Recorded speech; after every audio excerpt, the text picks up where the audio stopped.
Hey, Motorman here. And I guess by now you've heard the news that the CEO of Harley Davidson, Joachim Zeitz, or Joachim Johann, whatever his name is, he's out. He's gone. Now, sorry, I've heard some stories. First they're saying, he retired versus he was fired. But, my inside sources, which granted are not the best, but from what I've heard, what happened was that the CEO, Zeitz, decided to have a cordial meeting with some of his core customers. And after that meeting, which I understand went very well, he decided that he was going to step down.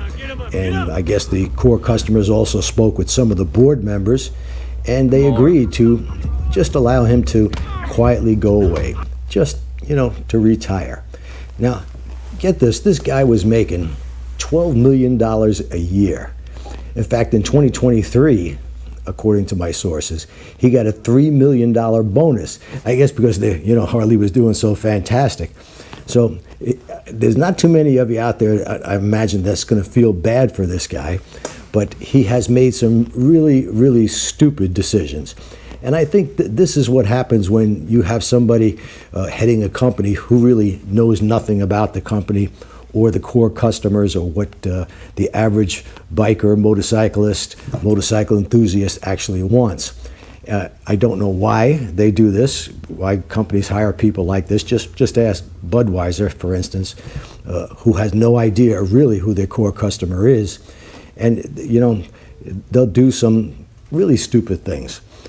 For instance, and let's leave the political part of the DEI and all that stuff out of this for now, but spending millions, I don't know how many millions, maybe hundreds of millions on the electric motorcycle, the live wire, which was a total flop. I mean, after that, you would think, well, a year after they introduced that bike and they can't give them away, you would have think they would have fired him right then and there, but they didn't. He stayed on for 3 or 4 years more. In fact, he was on the board, and the board members, let me show you these people. They're not exactly bikers. In fact, I'm betting they wouldn't know Harley Davidson from a stock dividend. The vast majority of them, if not every single one of them. Now, he was with Puma. They make sneakers and I guess some other sporting goods, and did very well for them. But now they promote him to CEO. Like I said, I don't know if the guy ever rode a motorcycle before in his life. Since becoming CEO, yeah, I've seen him a couple of times riding, but those just publicity shots or whatever. But let's talk about what Harley Davidson needs to do. And I guess that is to get in touch more with their core customers. And I think if I was going to hire a CEO, or if I was a big stockholder like BlackRock and Vanguard, you might be looking for somebody who actually knows what a Harley Davidson is, who their core customers are, and what they should be doing. For instance, let's take Matt Laidlaw. If you don't know Matt Laidlaw, he's a terrific guy, very smart, young guy, maybe late 30s, early 40s. He's been in the Harley Davidson business since he was born. His father owned the dealership before him, and I think the grandfather owned it before him. And he knows the business. He knows it very well. He's very close to the customers. I believe he knows what Harley Davidson customers want.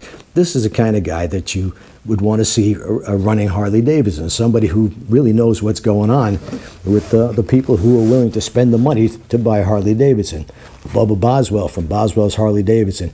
He's another one, been in the business forever, owns a dealership. I don't know if it was passed on from his father, but it might have been. But these are people who know the business. They know what their customers want because they're dealing with the customers just about every day. So if it were me, that's the kind of person I would look to head Harley Davidson. So Harley Davidsons, like I said, they make cruisers, heavyweight cruisers, and a cruiser is never going to be a sport bike, and they make heavyweight touring motorcycles. In my opinion, they make some of the best. Now, you could say, well, Indian is better or Harley Davidson is better. It depends on what you like. If you like the styling of the Harley Davidson and you're happy with that, yeah, it's just, it's going to be an expensive motorcycle. You can't make things in America cheap. We got the unions here, the wages are higher, so there's no way to compete with companies that are making $5,000 motorcycles in Taiwan. It's just not going to happen. Now, I know Harley Davidson now opened up another factory, I think in Thailand. Yeah, I believe it's Thailand. And they're going to be making the Evolution motors or the Revolution motors there. And yeah, they were able to take, I think, $2,000 or $3,000 off the price of the Nightster and a couple of $1,000s off the price of the Sportster S. And they haven't been big sellers, maybe because of price. I don't know. The Nightster, it's a fine motorcycle, much better than the model it replaces, which is the Sportster, the 1200 or 883. In a lot of ways, except for, and I think what most people complain about, is the looks of the motorcycle. Now, if Yamaha can make a 900cc Bolt, that's what they call it, that is almost an exact copy of a Harley Davidson Sportster, the Sportster that they discontinued, if they can make a bike look just like that, why can't Harley make the Nightster look like that? In fact, why can't Harley Davidson continue with the Evolution motored Sportster? And they were selling them, I think, in 2022, the last year. The 883 was like, I think, 10.9, and then the 1200 was another $1,000 or $1,500. Now, that tooling should have been paid for many years ago. They should have been able to sell that bike in 883 for about $8,000 and the 1200 for about $9,000. That would be their entry-level motorcycle. I wish they would bring them back. And don't tell me they can't meet emissions. They've got engineers there. They can do it. If they wanted to do it, they could upgrade the motor. They could even put an M8 style motor in that bike, in that chassis, and make it look just like it did for so many years, which I think was a great looking motorcycle. Maybe improve the suspension a bit, but in 2022, they had pretty good suspension. They had a nice lean angle on them. I think it was about 28, 29 degrees. Most people never even took advantage of that lean angle. But it was a great motorcycle. Not so great for the price they were asking for it, but if you can get an entry-level motorcycle, even if you lost some money when you sold one of those, you know that you got somebody into the Harley Davidson dealership. They liked the bike after a year or 2 years. They wanted something a little bit more, a little better for, say, a 200-mile day or a 300-mile day. Well, they've got many other motorcycles in the Softail line that would fit that. So Harley Davidson, it's just, there's no way they're going to make cheap entry-level motorcycles for $5,000 or $6,000. It's not going to happen. This is America. Wages are high. You got the unions to deal with, and a ton of regulations that cost manufacturers a ton of money. Hopefully that's starting to change now. A lot of these ridiculous regulations are out the window. So is there a future for Harley Davidson? In my opinion, like I said, I think in the last video, if they went bankrupt, if they shut all the doors, somebody would buy that company. Hopefully it would be somebody who's into motorcycles and knows the core customer for Harley Davidson. And like I said, the person to put in charge of that is somebody who's been in the business for many, many years and knows exactly what the people want. There are some mistakes that Harley made, I think, but not only canceling the original Sportster or the 2022 model, that was the last year for that Sportster. Instead of canceling that, bring it back. There's your entry-level motorcycle. It's a V-twin.